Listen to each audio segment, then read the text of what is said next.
Assalamualaikum warahmatullahi wabarakatuh. Halo, selamat pagi anak-anakku yang solih dan solihah. Bagaimana kabarnya hari ini? Semoga Allah selalu melindungi diri kita. Sebelum kita mulai pembelajaran kita pada pagi hari ini, kita berdoa bersama-sama. Doa sebelum belajar. Bismillahirrahmanirrahim. Rabbi zidni ilma warzuqni fahma. Amin. Anak-anakku yang solih dan solihah, tentu kalian sudah tahu kan bahwa kita sebagai umat Islam wajib meyakini adanya Rasul. Nah, siapa yang tahu apa artinya Rasul? Rasul artinya adalah utusan, sedangkan Rasulullah artinya utusan Allah, yaitu orang yang menerima wahyu dan berkewajiban menyampaikannya kepada orang lain atau umat manusia. Sedangkan Nabi menerima wahyu dari Allah tetapi tidak diperintahkan untuk menyampaikannya kepada umat manusia. Nabi dan Rasul adalah manusia laki-laki biasa yang dipilih Allah untuk menerima wahyu. Sebagai manusia lainnya, Rasul pun hidup seperti manusia pada umumnya. Makan, minum, tidur, berkeluarga, merasa senang, sedih, meninggal, dan sifat-sifat manusiawi yang lainnya. Allah berfirman di dalam Quran surat Al-An'am ayat 48. A'udzubillahi minasyaitonirrajim. Bismillahirrahmanirrahim. Wa ma nursilul mursalina illa mubasysyirina wa mundhirin. Yang artinya, dan tidak kami mengutus para rasul melainkan untuk memberi kabar gembira dan peringatan. Ayat di atas menjelaskan bahwa Allah mengutus Rasul untuk memberi kabar gembira dan memberi peringatan. Kabar gembira maksudnya adalah menyampaikan janji Allah bagi orang yang mentaati perintahnya, bagi mereka yang diberikan kenikmatan dan kesenangan di dunia maupun di akhirat kelak. Rasul memberi peringatan, maksudnya bahwa mereka yang ingkar kepada Allah dan Rasul-Nya akan mendapatkan balasan neraka. Nah, jadi ketika kita sudah beriman kepada Rasul, berarti kita harus meyakini bahwa Rasul itu benar-benar utusan Allah yang ditugaskan untuk membimbing umatnya ke jalan yang benar agar selamat di dunia dan di akhirat. Bagaimana caranya? Tidak hanya cukup kita dengan meyakini, tidak hanya hafal nama-namanya, tetapi kita juga harus mengikuti, mematuhi, dan taat, selalu menjalankan perintah Allah dan menjauhi larangannya. Setiap nabi dan rasul yang diutus di muka bumi masing-masing memiliki tugas yang diembannya, dan Allah membekali rasul-rasul tersebut dengan sifat-sifat istimewa agar dapat melaksanakan tugas berat tersebut. Sifat istimewa tersebut dikenal dengan sifat wajib bagi rasul yang jumlahnya ada 4, yaitu diantaranya adalah yang pertama sidik. Sidik artinya adalah benar, bahwa Rasul Allah selalu benar dalam setiap ucapan dan perbuatannya. Kemudian yang kedua adalah sifat amanah, artinya jujur dan dapat dipercaya.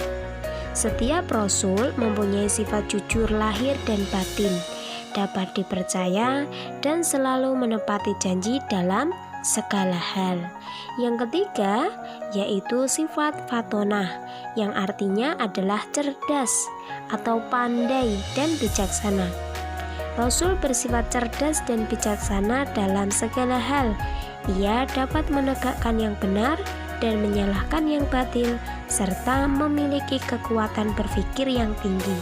Dan yang keempat adalah sifat tabligh, yang artinya menyampaikan. Rasul menyampaikan semua perintah Allah, tidak ada satu ayat pun yang disembunyikan. Jadi, Rasul tidak mungkin menyembunyikan hal-hal yang telah diwahyukan oleh Allah. Anak-anakku yang solih dan solihah, perlu kita ketahui bahwa sifat-sifat para rasul yang tadi itu tidak cukup kalau hanya kita ketahui saja, tetapi kita sebagai umatnya juga harus menjadi contoh dalam kehidupan kita sehari-hari. Seperti contoh sifat sidik. Nah, sidik di sini artinya adalah benar. Jadi kita sebisa mungkin berusaha sesuai dengan perintah Allah, baik ucapan ataupun perbuatan. Hindari berbuat buruk yang tidak disenangi oleh Allah. Kemudian yang kedua adalah amanah. Seperti contoh, kalau kita dipercaya atau dititipi seseorang, kita harus mengerjakannya dengan jujur dan ikhlas. Karena ada pepatah yang mengatakan, sekali saja kita berbuat salah, selamanya orang tidak akan percaya. Kemudian yang ketiga yaitu tabligh, yang artinya menyampaikan. Nah, menyampaikan di sini adalah sampaikanlah kebaikan kepada orang lain, terutama dimulai pada diri kita sendiri. Kemudian yang terakhir yaitu sifat fatonah, yang artinya cerdas.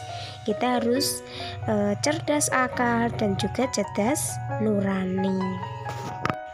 Nah, anak-anak, setelah kita tadi belajar tentang apa itu Rasul, kemudian apa saja sifat-sifat yang harus dimiliki oleh seorang Rasul, kemudian apa tugasnya, ada yang tahu ada berapa ya jumlah Nabi dan Rasul itu? Ya, hanya Allah yang mengetahui secara pasti jumlah dan nama-nama Nabi dan Rasul.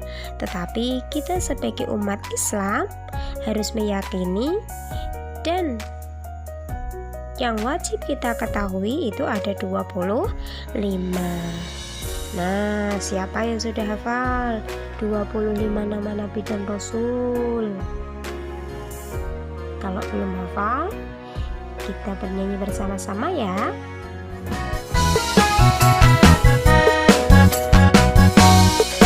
Adam, Idris, Nuh, dan Hud, Soleh, Ibrahim, Lut, Ishak, Ismail, Yakub, dan Yusuf, Su'eb, Harun, Musa, Daud,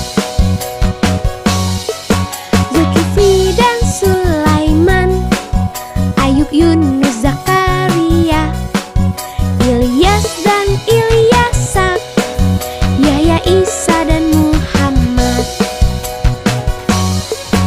Itulah nama nabi, nabi-nabi umat Islam. 25 nabi, semuanya utusan Allah. Anak-anakku yang solih dan solihah, demikian tadi adalah nama-nama 25 Nabi dan Rasul yang wajib kita ketahui. Dan untuk pertemuan pada pagi hari ini, kita cukupkan sampai di sini dulu. Kita sambung minggu depan dengan Rasul Ulul Azmi.